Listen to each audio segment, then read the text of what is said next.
Hi అండి, నమస్తే. నేను మీ సునీత. వెల్కమ్ బ్యాక్ టు అమ్మ చేతి వంట కిచెన్ అండ్ వ్లాగ్స్. ఈరోజు వీడియో వచ్చేసి చాలామంది కూడా ఇప్పుడు క్యాస్ట్ ఐరన్ ప్యాన్లు వాడాలి అనుకుంటున్నారు కదండి. అలా వాడాలి అనుకునే వాళ్ళకి ఎలా సీజనింగ్ చేసుకోవాలి అనేది తెలీదు. అలాగే దోశలు వేస్తూ ఉంటే పెన్నంకి అతుక్కుపోతున్నాయి, లేవట్లేదు, విరిగిపోతున్నాయి, ఇలా చాలా డౌట్స్ ఉంటాయి కదా. ఈ వీడియోలో ఆ డౌట్స్ అన్నీ కూడా క్లియర్ చేస్తానండి. నేను క్యాస్ట్ ఐరన్ ప్యాన్ సీజనింగ్ వీడియోలో నన్ను చాలా మంది డౌట్స్ అయితే అడిగారు.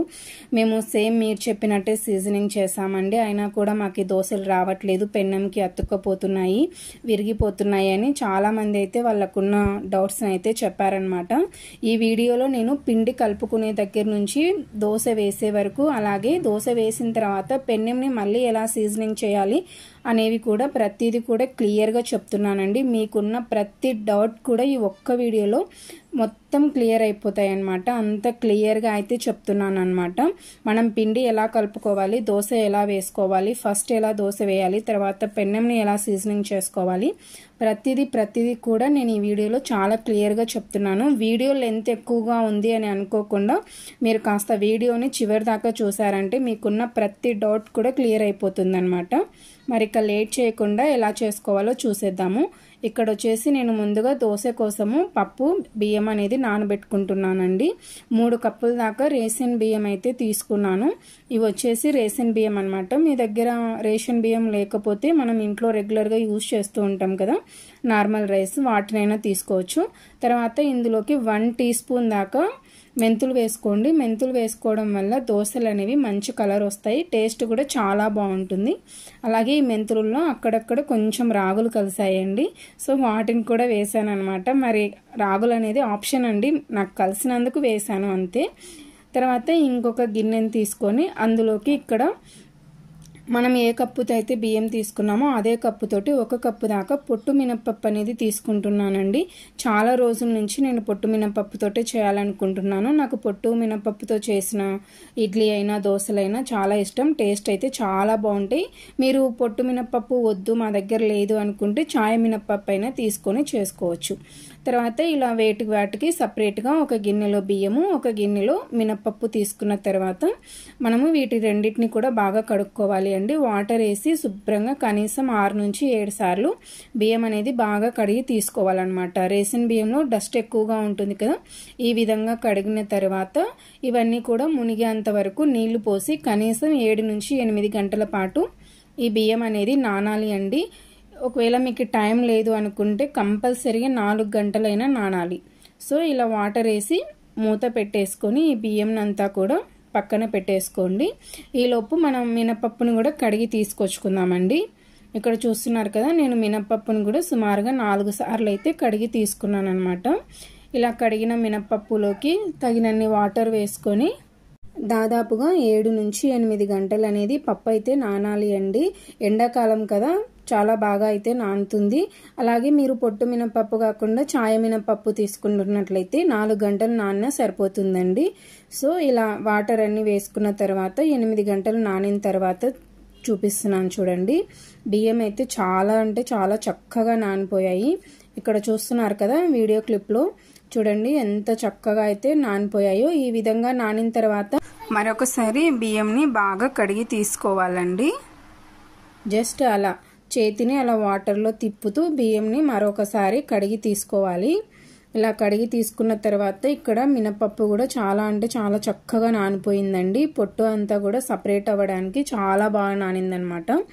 ఈ విధంగా నానిన తర్వాత ఇక్కడ నేను చిన్న గిన్నెలో నానబెట్టాను కదా, తర్వాత వీటిని కడగడానికి వీలుగా ఉండే ఒక పెద్ద గిన్నెలోకి తీసుకొని ఇక్కడ వీడియో క్లిప్లో చూపిస్తున్నాను చూడండి. జస్ట్ అలా మసాజ్ చేస్తున్నట్టు, అంటే స్క్రబ్ చేస్తున్నట్టు ఇలా పొట్టు అంతా సపరేట్ వచ్చేంత విధంగా ఈ విధంగా వేళ్ళతో మనము ఈ పొట్టు అంతా సపరేట్ అయ్యే విధంగా ఇలా కలుపుతూ చేసుకున్న తర్వాత తగినన్ని వాటర్ వేసుకొని ఈ పొట్టు అంతా కూడా సపరేట్ చేసుకోవాలండి. ఎవరైతే కొత్తగా చేస్తున్నారో, కొత్తగా చేయాలనుకుని మినపప్పు చాయ మినపప్పు కాకుండా ఇలా పొట్టు మినపప్పుతో చేయాలనుకుంటున్నారో వాళ్ళకైతే ఇక్కడ ఒక టిప్ చెప్తానండి. ఈ పొట్టు మినపప్పు నుంచి పొట్టు అనేది ఎలా సపరేట్ చేయాలి అనేది ఇలా చేతిని ఇలా వాటర్లో డిప్ చేస్తూ ఇలా లైట్గా పైకి ఇలా తేలుతున్నట్టు అన్నామంటే, వీడియో క్లిప్లో చూపిస్తున్నాను చూడండి, జస్ట్ వాటర్ని అలా కదుపుతూ ఉన్నామంటే పొట్టు అంతా కూడా మన చేతిలోకి వచ్చేసి పప్పు అనేది కిందికి జారిపోతుంది అనమాట. అలాగే ఇలా అంటున్నప్పుడు మన చేతి వేళ్ళు ఏంటంటే కొంచెం గ్యాప్ ఇచ్చినట్టు పెట్టుకొని ఇలా మధ్య మధ్యలో పప్పును మరొకసారి కలుపుతూ ఈ విధంగా మనం వాటర్ని అలా అలా కదుపుతూ ఉన్నాము అంటే పొట్టు అంతా మన చేతిలోకి వస్తుంది అనమాట. ఈ విధంగా పొట్టు మినపప్పుని సపరేట్ చేసుకోవచ్చు అనమాట. ఎవరైతే కొత్తగా చేయాలనుకుంటున్నారో వాళ్ళకి ఈ టిప్ అనేది చాలా యూజ్ అవుతుందండి. ఇక్కడ చూస్తున్నారు కదా, ఇలా మొత్తము పొట్టునంతా కూడా సపరేట్ చేసి తీసుకోవాలన్నమాట. ఈ విధంగా అక్కడక్కడ కొంచెం కొంచెం పొట్టుగా ఉంది కదా అంటే మరేం పర్వాలేదండి, చేదు ఉండదు, టేస్ట్ అయితే చాలా బాగుంటుంది. ఇంకా కొందరైతే ఇంకొంచెం ఎక్కువ పొట్టు పెట్టుకొని చేసుకుంటారనమాట. సో ఇలా కడిగిన తర్వాత ఇప్పుడు ఒక మిక్సీ జార్ తీసుకొని ముందుగా నేను వచ్చేసి ఇక్కడ మినప్పప్పు అనేది మిక్సీ పట్టుకుంటున్నానండి. ఇప్పుడు ఈ మినప్పప్పు అంతా కూడా మిక్సీ జార్లోకి తీసుకొని తగినన్ని వాటర్ వేసుకోండి. ఒక చిన్న టీ గ్లాస్ అయితే సరిపోతుందన్నమాట. సో ఇలా వాటర్ వేసుకొని మెత్తగా మిక్సీ పట్టి తీసుకోవాలి. ఎంత వీలైతే అంత మెత్తగా మిక్సీ పట్టి తీసుకోండి. ఇక్కడ చూపిస్తున్నాను చూడండి, ఈ విధంగా మెత్తటి పేస్ట్ లాగా అయితే మిక్సీ పట్టుకోవాలన్నమాట. అలాగే మిక్సీ పట్టేటప్పుడు మిక్సీ అనేది వేడవ్వకుండా చూసుకోండి. వీలైతే ఫ్రిడ్జ్లో ఉన్న చల్ల వాటర్ వేసి మిక్సీ పట్టుకోండి, లేదంటే ఆగుతూ ఆగుతూ మెత్తగా మిక్సీ పట్టి తీసుకోండి. పిండి అనేది వేడవ్వకుండా చూడండి. వేడి అయ్యిందంటే త్వరగా పులిసిపోయి పులుపు వాసన వస్తుందన్నమాట. సో ఇలా మిక్సీ పట్టుకున్న దీన్ని ఒక గిన్నెలోకి తీసుకొని తర్వాత బియ్యం నానబెట్టుకున్నాం కదా, ఆ బియ్యంని కూడా ఇలా మిక్సీ గిన్నెలోకి తీసుకొని నేను ఇక్కడ మనం ఏ కప్పుతో అయితే బియ్యం తీసుకున్నామో అదే కప్పుతోటి అరకప్పు దాకా అటుకులు తీసుకొని ఒక 10 నిమిషాల ముందు 2 సార్లు కడిగి తగినన్ని వాటర్ వేసి నానబెట్టి తీసుకుంటున్నానండి. మీకు అటుకులు వద్దనుకుంటే స్కిప్ చేసుకోవచ్చు. ఈ అటుకుల ప్లేస్లో మరమరాలు కూడా వేసుకోవచ్చు. దోశలు అనేవి చాలా బాగా వస్తాయి అన్నమాట. తర్వాత వీటికి కూడా తగినన్ని వాటర్ వేసుకొని ఇక్కడ వీడియో క్లిప్లో చూపిస్తున్నాను చూడండి, కన్సిస్టెన్సీ అనేది ఈ విధంగా ఉండాలన్నమాట. మరి థిక్ కన్సిస్టెన్సీ కాకుండా పల్చగా కాకుండా ఈ విధంగా మిక్సీ పట్టి తీసుకున్నామంటే దోశలు అనేవి చాలా బాగా వస్తాయి. ఇదే విధంగా మిగిలిన బియ్యంని కూడా సెకండ్ బ్యాచ్ కింద వేసుకొని వీటిని కూడా మిక్సీ పట్టి తీసుకోవాలి. మిక్సీ పట్టేటప్పుడు పిండి అనేది బియ్యము మరీ మెత్తగా కాకుండా కాస్త లైట్ బరక తగిలేటట్టు మిక్సీ పట్టి తీసుకోండి. దీన్ని కూడా ఇలా గిన్నెలోకి తీసుకున్న తర్వాత ఈ మినప్పప్పు అలాగే బియ్యం పిండి రెండు కూడా బాగా కలిసే విధంగా గరిటతో కానీ లేదా చేత్తో కానీ కావాలంటే ఇలాంటి విస్కర్తో అయినా కూడా బాగా పిండి అంతా కలిసే విధంగా కలుపుకోవాలి అండి. ఇక్కడ నేనైతే విస్కర్తో కలుపుతున్నానండి, చాలా బాగా కలిసిపోతుంది అన్నమాట. సో ఇలా కలుపుకున్న తర్వాత నేను సగం పిండిని వేరొక గిన్నెలోకి అయితే తీసుకుంటున్నానండి. ఇప్పుడు సమ్మర్ కదా, ఎండలు బాగా ఉన్నాయన్నమాట. సో ఇలా వేరొక గిన్నెలోకి సగం పిండి తీసుకున్నా అంటే ఈ పిండి వచ్చేసి రేపు మనం దోశలు వేసుకోవడానికి మనం బయటే పెట్టుకుంటే సరిపోతుంది. ఈ పిండి వచ్చేసి నేను మూత పెట్టి ఫ్రిడ్జ్లో పెడతానండి. ఫ్రిడ్జ్లో పెట్టిన తర్వాత మనం ఏ రోజైతే నెక్స్ట్ మళ్ళీ దోశలు వేసుకోవాలనుకుంటున్నామో ఆ ముందు రోజే నైట్ బయట తీసి పెట్టుకున్నామంటే పిండి అనేది మంచిగా పులుస్తుంది అనమాట. సో ఇలా చేసుకున్నామంటే పిండి అనేది పులుపు లేకుండా పాడవకుండా ఉంటుంది. మనకి తగినంత పిండి ఒక గిన్నెలోకి తీసుకొని నెక్స్ట్ డేకి పెట్టుకొని మిగిలిన పిండిని మనం ఫ్రిడ్జ్లో పెట్టుకొని ఎప్పుడైతే కావాలో ఆ ముందు రోజు మనం బయట పెట్టుకుంటే అప్పుడు మంచిగా ఉంటుంది. ఇదైతే నెక్స్ట్ డే మార్నింగ్ అయితే చూపిస్తున్నాను చూడండి, ఎంత బాగా అంటే పిండి అయితే చాలా చక్కగా అయితే పులిసిపోయిందనమాట. చాలా ఎంత ఫ్లఫీగా ఉందో చూడండి. మనం తీసుకున్న పొట్టు మినప్పప్పు అనేది మంచి క్వాలిటీగా బాగుందండి. సో ఇలాంటి మంచి మినప్పప్పు తీసుకున్నామంటే మనము ఎక్కువ బియ్యం వేసుకున్నా కూడా పిండి అనేది మంచిగా ఫ్లఫీగా పొంగుతుంది అనమాట. ఇలా వచ్చిన తర్వాత పిండినంతా ఒకసారి బాగా కలుపుకొని మనకి ఎంత పిండి కావాలనుకుంటున్నామో అంత పిండిని ఒక చిన్న గిన్నెలోకి తీసుకొని రుచికి సరిపడినంత సాల్ట్ వేసుకోండి. ఈ పొట్టు మినపప్పు తీసుకుంటున్నప్పుడు సాల్ట్ అయినా కానివ్వండి, అలాగే వంట సోడా కూడా చాలా తక్కువగా పడతాయండి. వంట సోడా అనేది వేసుకోకపోయినా పర్వాలేదు, దోశలు చాలా బాగా వస్తాయి. పొట్టు మినపప్పు వేసుకుంటున్నప్పుడు ఏంటంటే వంట సోడా ఎక్కువగా వేస్తే కలర్ చేంజ్ అవుతాయి, అలాగే చేదు వస్తాయి అన్నమాట. సో వంట సోడాని తక్కువగా వేసుకోండి, ఉప్పు కూడా కాస్త తగ్గించి వేసుకోండి. మీరు దోశ అనేది మంచి క్రిస్పీగా రావాలి, అనుకుంటే మనం ఏ కన్సిస్టెన్సీలో అయితే మిక్సీ పట్టుకున్నామో అదే కన్సిస్టెన్సీలో డైరెక్ట్గా దోశ వేసుకోవచ్చు. కొంచెం స్పాంజీ లాగా కొంచెం క్రిస్పీగా రావాలి దోశ అనుకుంటే కొద్దిగా వాటర్ వేసుకొని ఈ విధంగా పిండి అంతా కూడా మంచిగా కలుపుకోండి.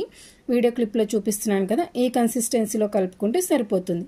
తర్వాత ఇప్పుడు స్టవ్ పైన పెన్నం పెట్టుకొని పెన్నం పెట్టిన తర్వాత బాగా వేడవ్వాలండి. వేడైన తర్వాత ఇలా ఆనియన్ తీసుకొని ఆనియన్కి ఆయిల్ తీసుకొని పెన్నం అంతా కూడా అప్లై చేసి పెన్నం అనేది మంచిగా వేడవ్వాలండి. పెన్నము ఈ విధంగా మంచిగా ఈవెన్గా వేడైన తర్వాత వేడి అయిందో లేదో ఒకసారి చెక్ చేసుకొని మనం ఇప్పుడు దోశలు వేసుకోవాలి అండి. దోశ వేసే ముందు ఏంటంటే మంటని లో ఫ్లేమ్లోకి పెట్టేసేయండి.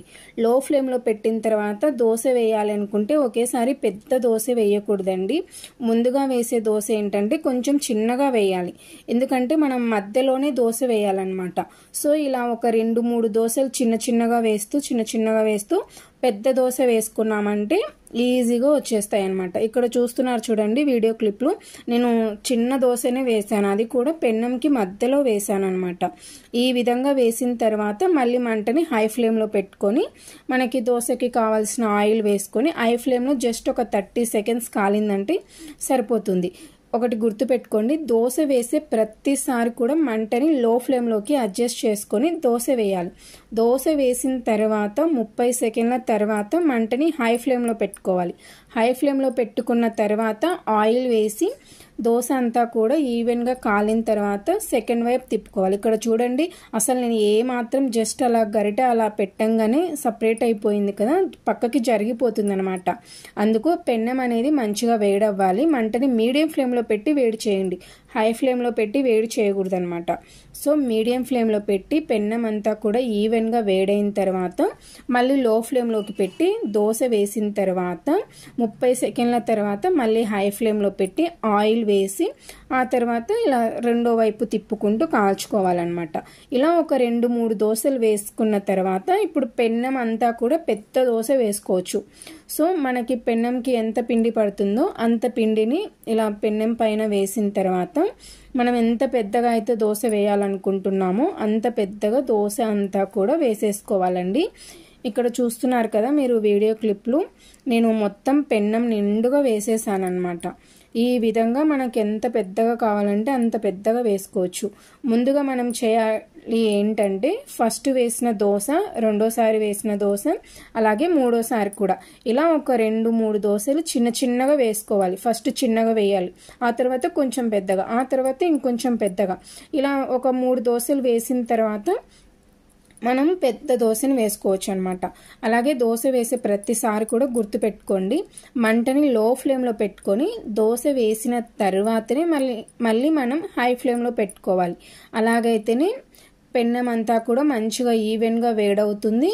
దోశ అనేది పెన్నంకి అతుక్కపోకుండా మంచిగా కాలుతుంది అనమాట. ఇలా వేసుకున్న తర్వాత ఆయిల్ వేసిన తర్వాత ఈ విధంగా దోశ అంతా కూడా ఈవెన్గా మంచిగా కాలిన తర్వాత ఎర్రగా కాల్చుకోవాలండి. ఇలా కాలిన తర్వాత రెండో వైపు స్లోగా తిప్పామంటే మనకి మంచిగా దోశ అనేది పెన్నం నుంచి సపరేట్ అవుతుంది. ఇక్కడ చూస్తున్నారు కదా, ఎక్కడా కూడా అతుక్కపోలేదు.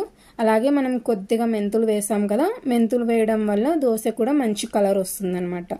ఈ విధంగా తిప్పుకున్న తర్వాత రెండు వైపులా కూడా మంచిగా కాల్చుకోండి.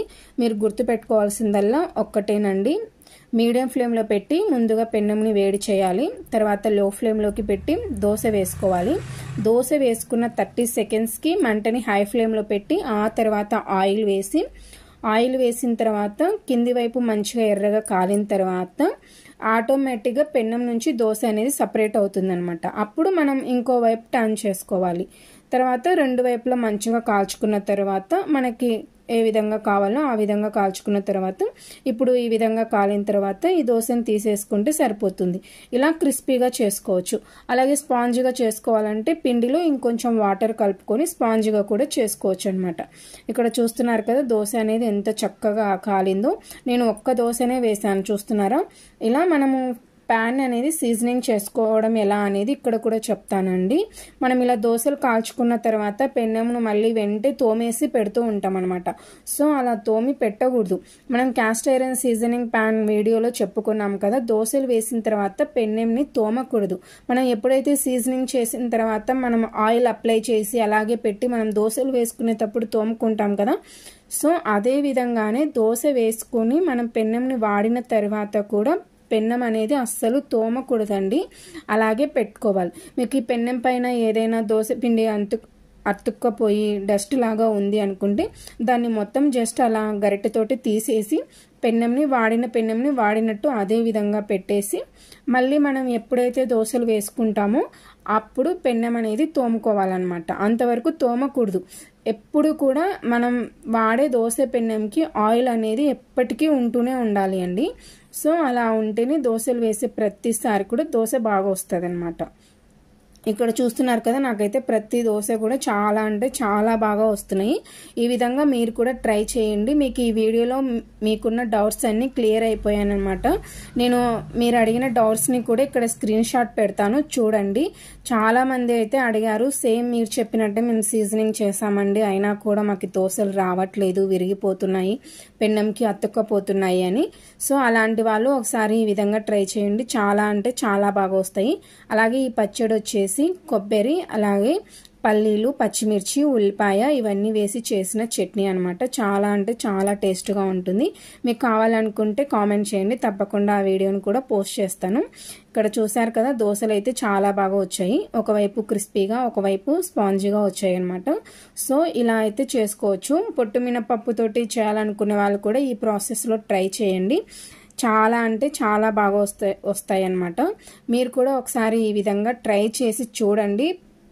క్యాస్ట్ ఐరన్ ప్యాన్ సీజనింగ్ వీడియోలో మీకు అర్థం కాకపోతే ఈ వీడియోలో చూడండి, మీకున్న డౌట్స్ అన్నీ కూడా పూర్తిగా క్లియర్ అయిపోతాయి అన్నమాట.